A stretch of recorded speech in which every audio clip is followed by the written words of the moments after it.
Welcome to Two Travel Dads Podcast. Here we share our favorite destinations, travel tips, ideas for saving money, and stories from our adventures. Be sure to check out our show notes at twotraveldads.com/podcast-episodes. Hey, welcome back to another episode of Two Travel Dads Podcast. I'm Rob, and Chris is not with me today, but I've got my buddy Danielle. Hello. Say hello. Hey, Rob. Hey, friend. And Danielle Desir, she is the founder of the Thought Card blog and podcast and Women of Color Podcasters group. She's got a lot of fingers in different pots. So we're going to be talking about a couple things, everything from her history in travel, because she's kind of epic at her abilities to find amazing travel deals and really get to explore. She's written a book about visiting Iceland, which is super cool. And then she's actually got two other books, and we'll dig into those momentarily. But yeah, that's a quick intro to Danielle. And my special thing that I'm really happy to share is that she actually has been instrumental in our lives, even if she didn't mean to be, and that she really loves to tweet and blab about financial independence. Tweet and blab. Tweet and go and on blab. mini rants. Yes.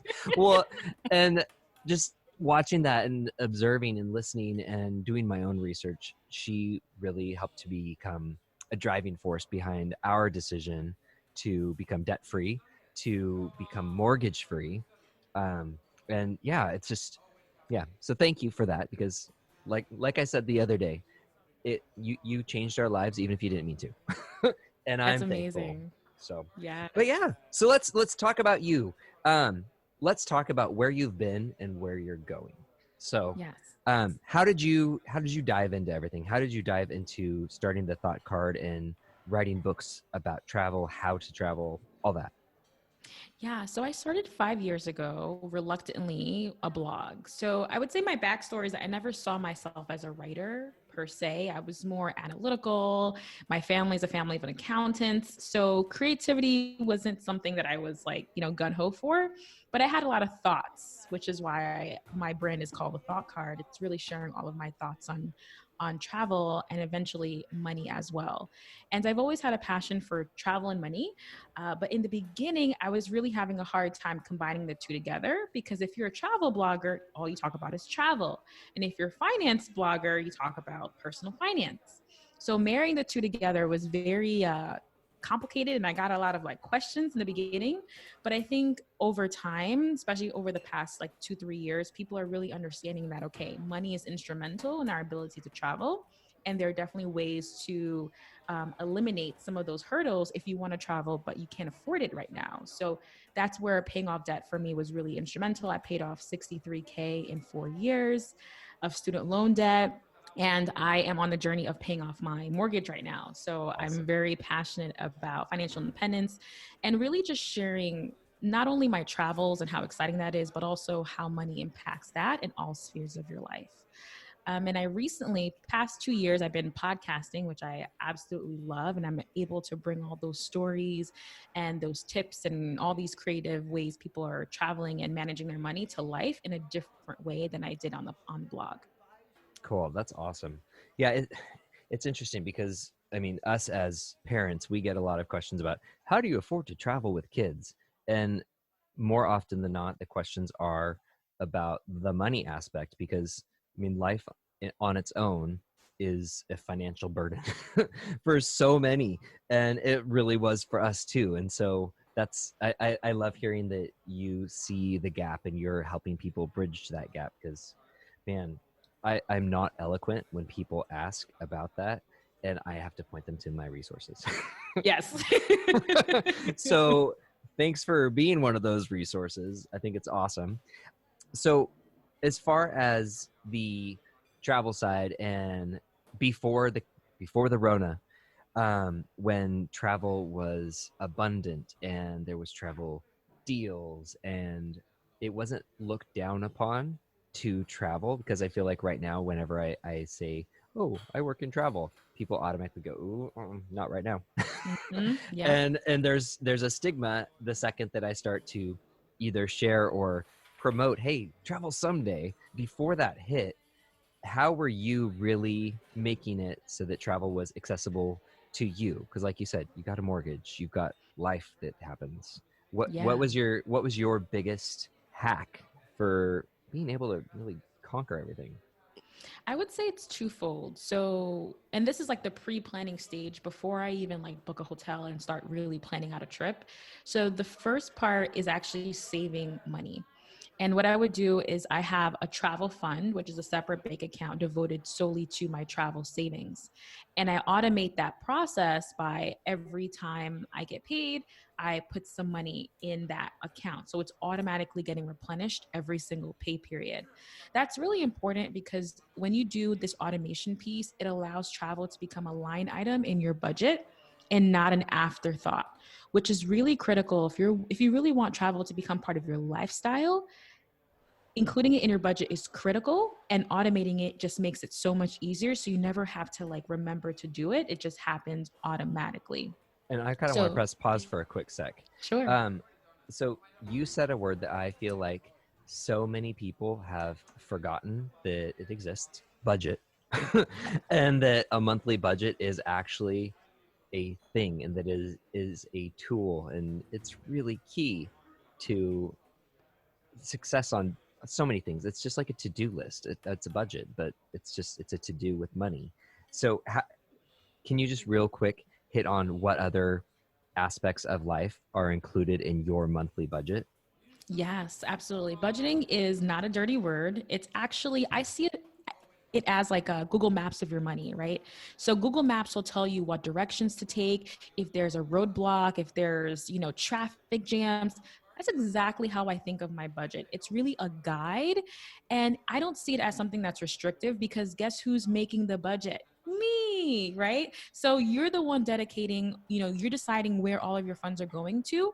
So I empower you to see your budget as a plan. So I really see my budget as a guide. It's a Google Maps of my money. Similar to Google Maps, will tell you where to go, what direction to take, what roadblocks and traffic jams. That's exactly how I see my budget as.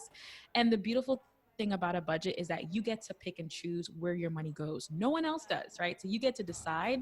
So I try to empower my readers and listeners to see their budget as something that they have control over, and that's really a plan and something to help them to reach their final destination. The other thing that I do when it comes to budgeting is I net zero at the end of the month.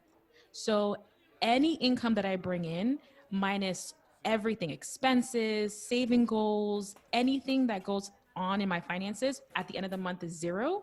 So that makes the math super duper easy. I don't have to do a lot of like mental gymnastics. So once I net zero, how do I do that? So I have my really important expenses like my mortgage. That's like a top line item. And then I have actually like groceries and let's say all your bills. And then all the way at the bottom is my discretionary spending. So this could include like going out or fun money, just really basic stuff. And I leave this pot of money open. So I don't really like, describe exactly what I'm doing. I just say, okay, you have $20 for this week if you want to play with it and just do whatever you want. So I think if you look at your budget as like monthly income minus all of your expenses and goals equals zero for the month, you'll be able to assign each of your dollars a job. And money has different assignments. You could use it to pay bills.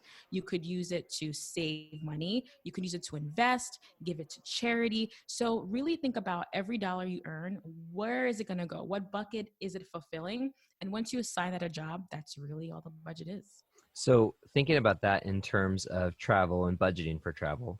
So before the Rona, what was your next big adventure that you were planning? Yes. So before Rona, we were supposed to go to Madrid. And that was where I was supposed to get engaged. And we actually got engaged in my kitchen. So, Which was adorable. yeah, roadblock. It was cute. It was still cute. It was wonderful. It was wonderful. So with planning out a trip to Spain in terms of budget, was it something where you sat down and you're like, okay, I know that we are going to be in Madrid. Maybe we're going to Granada. We're going to be spending this much on flights. Hopefully this is what our hotel is. Did you set it up and literally plan out those expenses and then integrate that into your budget? Or do you wait until it's closer to the date to really assign those costs? How do you manage budgeting for a trip down the road? Yes. So I actually would be one of the ladders. So the first thing I only pay for in the beginning is just the flight.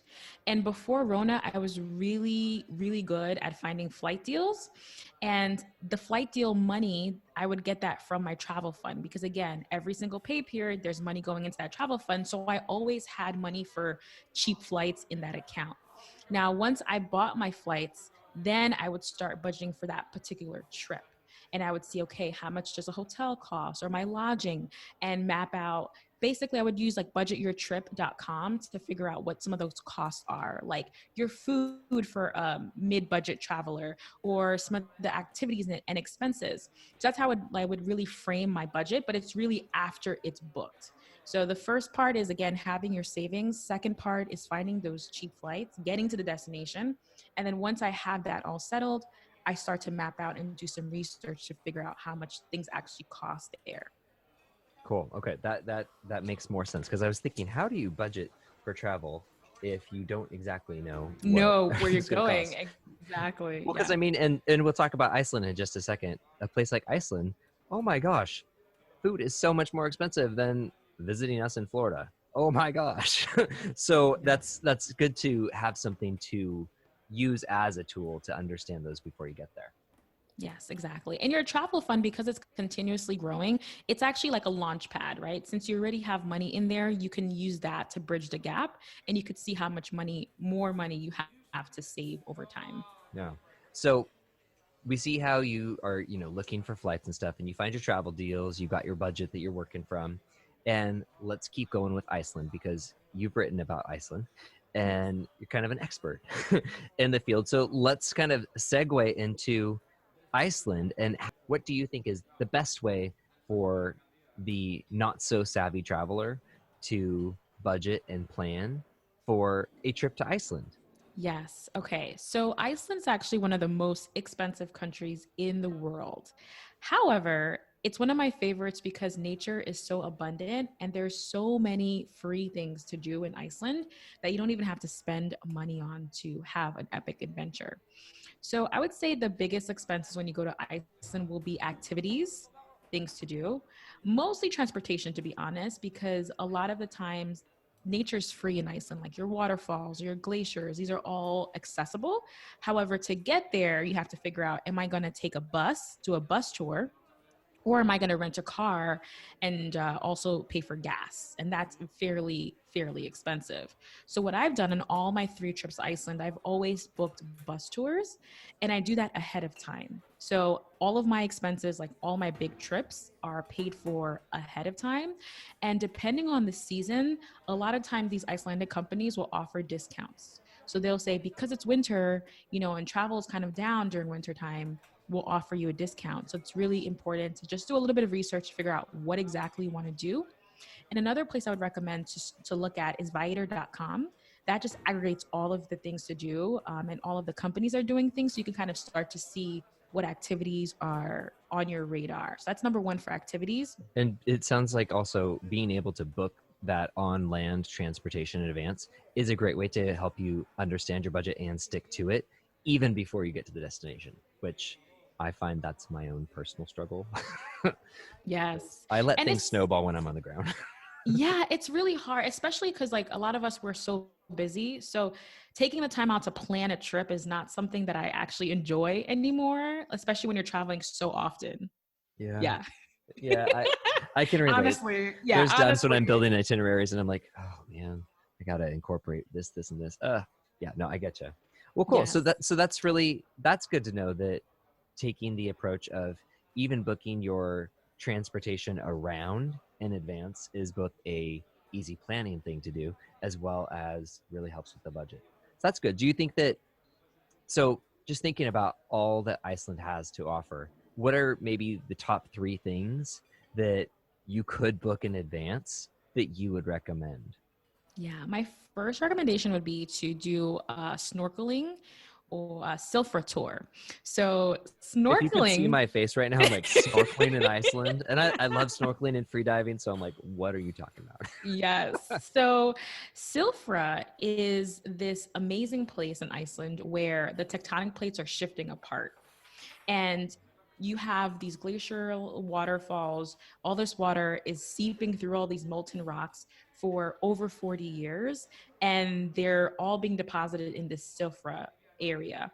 And that means the visibility is nearly 100% there. So you can see so much underwater, just even the bacteria and the algae and just all these beautiful, beautiful colors. And that was one of the activities that I booked in advance because I saw that and I was like, that's epic. And I believe it was like close to $200.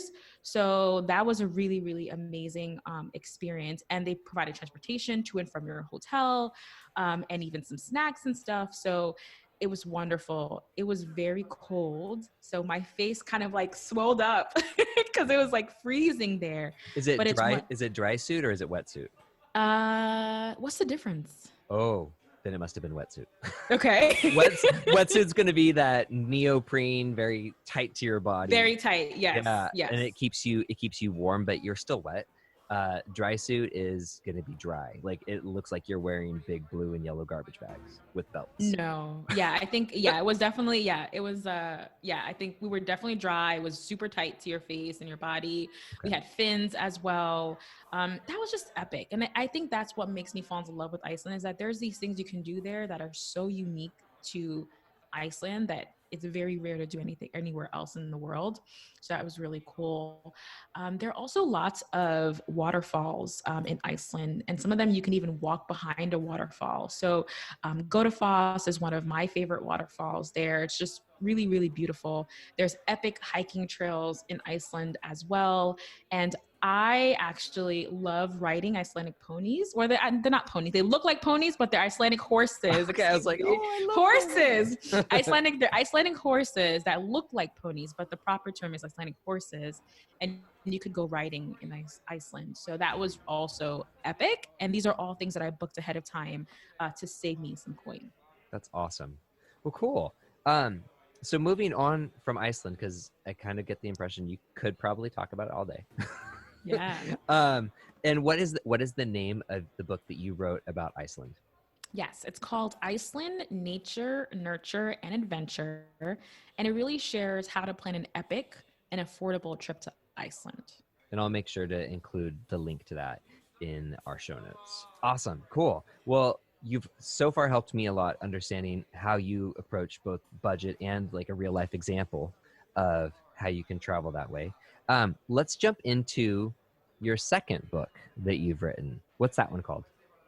Yes, my second book is called Affording Travel. So just like we were just talking Mhm. about, just sharing the saving strategies that I and many other financially savvy travelers use to save for travel and make it a financial priority in our lives. And when it comes to affording travel, does your view on what the destinations that you choose, does that play into the concept of affordability? Meaning you've got kind of like maybe a presupposition about what affordable destinations are going to be? Or do you take the approach of places like Iceland, places like French Polynesia that are these very expensive places to go? How do you afford to get there? Is that more of the focus, or do you talk more about just general affordability? Just general affordability. So really how to carve out the funds in your life so that you can travel. I actually decided to leave out destinations because I know that it fluctuates all the time, so, and especially Especially right depending now. on especially right now, especially on, depending on the currency. So for me, my focus was really how to budget for travel and how to budget to travel so you have the funds to make that decision that you want to go and enjoy a destination. Awesome. And then your third book that releases in September, do you want to talk a little bit about that? And then I've got some more questions to reel with. Yes, sure. So my third book is called Traveling with a Full-Time Job. And what I really wanted to do in that book is just to highlight all of the ways that even if you have limited vacation time from your 9-to-5 job or traditional job from an employer, that it is possible to travel. not everyone has an ability to travel, be nomadic or be a remote worker. So finding the time to do this is super important. And secondly, I also wanted to highlight ways to be a productive and accountable worker so that when you are traveling all the time, your job isn't like, hey, Danielle, what are you, you're always traveling and your work isn't getting done. So it's twofold, finding the time and also making sure that your work is done and you could still continuously grow in your career. And you started working on this book before the Rona hit. So you were still commuting into the city, right? Yes, I was. So do you feel like as you finally were able to work remotely, do you feel like that maybe has changed your view of full-time work and travel? Or do you feel like everything that you talk about in your book still very much applies to somebody who works remotely? Does that make sense? Yeah, I think it depends because some folks can work remotely on their own business versus working remotely for an employer is like very different, or being a freelance remote employee is very different. So I think for me it still stands. In the book I actually talk about how you can take advantage of your remote work to perhaps, you know, expand your weekend trip by actually getting to a destination on a Friday day, during the day while you're working remotely. But I still think that at the end of the day, we are tied to our 9 to 5 jobs and we have a lot of responsibilities and that time commitment. And especially if you're working remotely, I found that it could even spill over past 5 o'clock. And it's easy to kind of just continue on working. So for me, the focus of the book is a lot of like, okay, if you have on average 10 vacation days a year, how do you make that 10 vacation days feel like 30? Or how do you actually expand it to 30? And I think people don't think about the weekends, weekend travel, holiday travel, and all these other tactics that we use to just actually to make it all work. Yeah, no, that's awesome. That sounds extremely helpful, and especially because I mean, for us, we just moved to Florida, and Chris still has his Monday through Friday job, which has always been remote. So we've always been really fortunate with that, being able to travel and tack on those days, like you're talking to the weekends. But there are times where I feel like we need to really hone our remote working travel days so that we can take better advantage of that. So, yay! I'm excited to take a peek at the new book when it's out and Yes. available. What is its actual release date? September 5th. September 5th. That's coming up. Coming up Woo-hoo. soon. Well, so a couple other things that I really wanted to hit on since you are a Northeasterner. Um, and we're talking about adding on to the weekends. What are some of your favorite or maybe the most overlooked places in your area, in the New England area, that you feel you could give a solid recommendation to for somebody who has not spent a lot of time in the Northeast? Like I've spent lots of time in New York, but talk about Connecticut, Delaware, things like that. I skip over it. So Yeah. what are your best recommendations for building out those 3 or 4 day weekend trips? Yes. I live in Connecticut, and it's actually something that after the Rona, I'm trying my best to actually do more exploring. Because again, before everything happened, anytime I had off, I would just go off to Europe or like go, out of the country. So That was the bougiest thing I've ever heard. I've never heard anybody say anything so bougie. I would just go off to Europe. I just jet off. But I guess in terms of affordable travel, it's not bougie. So But I think that's how abundant those deals were. Like I would literally book a $230 flight to Norway. And it's cheaper to go to Norway than it was to go to LA. So yeah, so I'm just really curious to see how things are going to change now that, things have changed a lot. So I don't know if the cheap flights, is going to be something that we could take advantage of as much anymore. But I really like Philadelphia. Philadelphia is really, it's smaller than New York City. It's really charming. There's a lot of American history there. And it's not that far from New York City. So it's about like 2 hours from New York City. So I really recommend checking out Philadelphia. I am also really obsessed with Martha's Vineyard. It's fairly popular. It's a fairly popular place. Again, a very expensive place as well. I was I feel like just Barack and Michelle hang out there. they do. The Yeah. presidents definitely, past presidents definitely hang out there. I was looking at a Airbnb, just curious to see how much it costs, and it was like $300 a night for Airbnb. I was like, okay, this is fairly interesting. But there are hostels in Martha's Vineyard, so that's actually where I stayed when I visit there. So Martha's Vineyard is I really do like it a lot. And another one of my favorites is Norwalk, Connecticut. So Norwalk has lots of like breweries and just restaurants, and it's not that far from me from here. So whenever we're planning like a date day or a date night, we go to Norwalk, Connecticut. And there's lots of other smaller cities along the coast in Connecticut that you can really have a good time and enjoy. Awesome. So a quick question, like looping back to Martha's Vineyard. Um, hostel. I hear the word hostel, and what I think is stinky college kids backpacking around Europe. Maybe not the safest environment, but I also know that hostels have drastically changed, and that even though the green tortoise is still around, there are some really good actual like hostels for, I'm going to say, genuine adults who Yes. want to travel. Can you tell us a little bit more about what does it mean when you go to a hostel? Yes. So I usually look at hostels when all of the other accommodation options are way overpriced. So, for example, I went to Denver back in October, and when I looked, and I think I went during a beer festival time, so there were really either no rooms or the rooms were excruciatingly expensive. So I looked at a hostel as an affordable option. Now, because again, I am now an adult and I do less of like the whole backpacking thing, I prefer to look at either rooms that have less people, so four or less, or I try to book a private room. So you could actually book a private room at a hostel, and again, you could have your own bathroom and your own living quarters. So there are lots of options.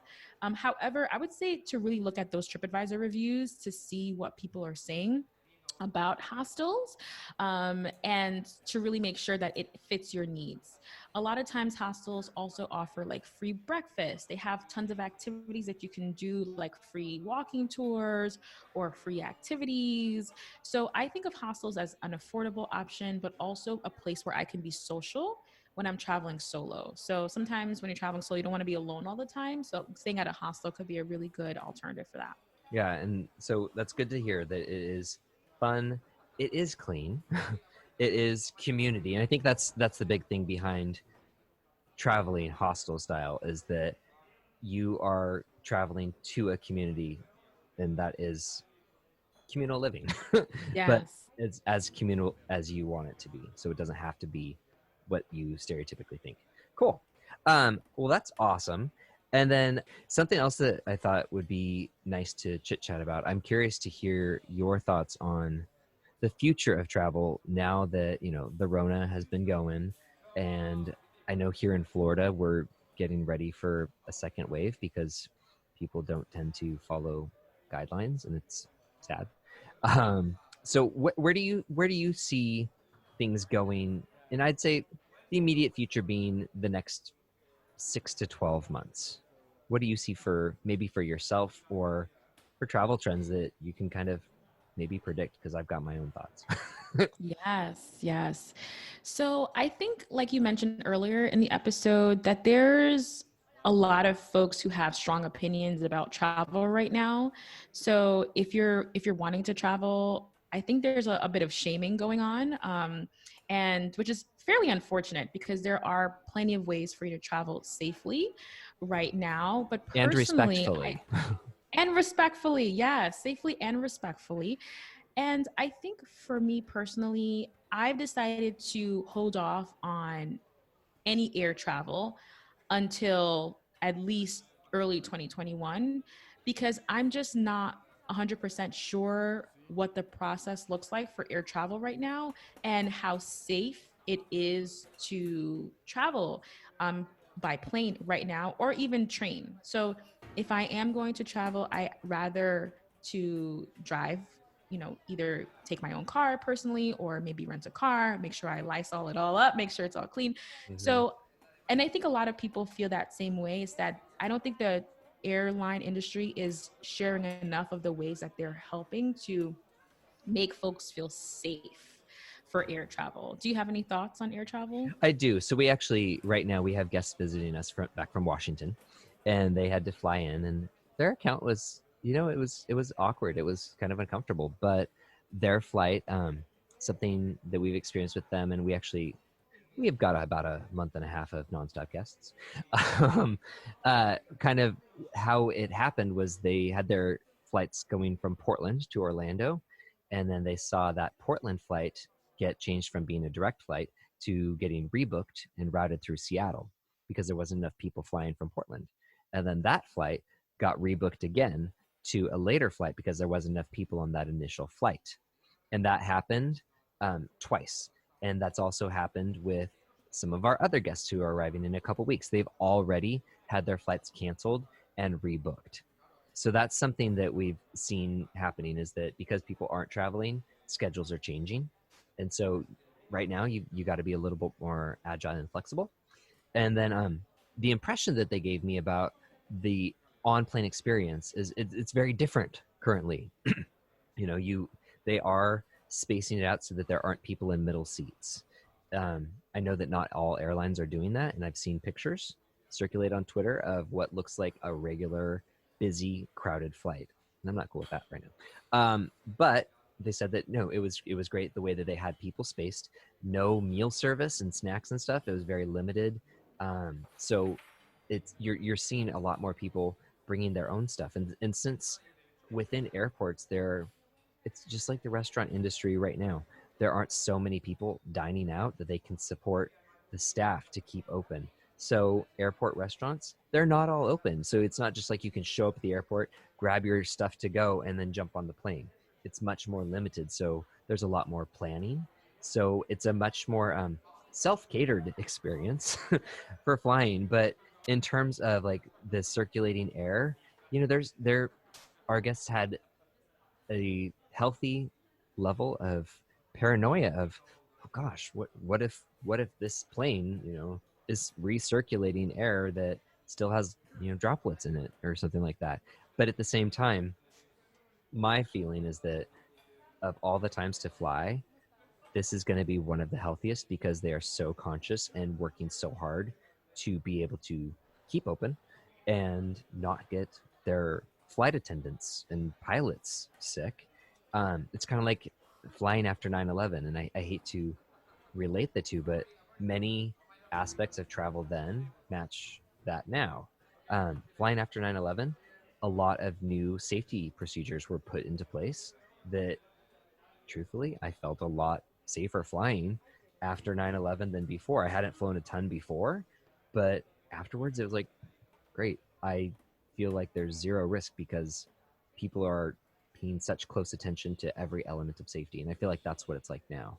So Mhm. after talking with friends who have Yeah. flown and stuff, that's my impression. And I feel like that's going to continue solidly for a good long while, especially if this next wave comes through. I think it's going to slow things down again, and airlines are going to have to work extra hard to ensure that people are comfortable and feel safe. Yeah, So, and I think those are great insights to hear personally. And also, I think that even though I'm giving myself like 6 months until, I start to do air travel again, I'm not afraid to go out there and to go out and explore. So I'm making sure that I'm not fearful, but also to understand the risks. Like there are risks, even if you go outside, there are risks, and making sure that you, again, like you're saying, use yourself catering to your health needs, to making sure that you have all the things that you feel health and safe and healthy, like, your mask and your Lysols and your whatever you need. But for me, for the summer, I'm focusing more on local travel. I'm doing a lot of like exploring Connecticut, which I feel like I haven't had a chance to do. And it's been really hard because I have 2 weeks mandated that if I don't use them at work, I lose them. And when this first, when Rona first hit, Well, I that's was not cool. having, I was having a hard time. I was like, oh my gosh, if I had 2 weeks, I would go to Europe for 2 weeks, or go to, Asia for 2 weeks. I would do all these things. And I'm just realizing that, that it's very taxing to work from home remotely if you haven't done it 100% before. So sprinkling in some time to like rest and some time to explore the local area is not a bad thing. And I am definitely looking at opportunities for travel in 2021. And those flight deals are like popping up like all the time. So I think there will be lots of opportunities to travel in the future. It's about your comfortability if you want to go ahead and take that first step. And looping it back to where we first started, I think that right now, those of us who are fortunate enough to still have, work during all this, gosh, since you can't travel right now, what a great time to budget and plan for that. So, Yes. you know, put it all into practice right now so that when the opportunity arises, you can jump on it. Perfect. Well, cool. Thanks so much for sharing your tips and just talking about life. I love getting to have guests on the podcast. It's one of my favorite things to do. So do you have any closing thoughts to share? Yeah, I think your wrap up was awesome. I definitely feel the same way. I feel like during this downtime, it's a good opportunity to see the destination that you want to visit in the future. And if you aren't carving the funds and you do have the funds available to do so, start to save up a little bit. I actually booked my first trip to Paris on $25 every 2 weeks. And that's literally how I did it.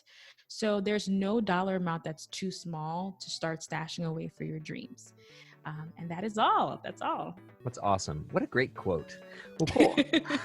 Thanks so much for being on. We might have to do this again someday.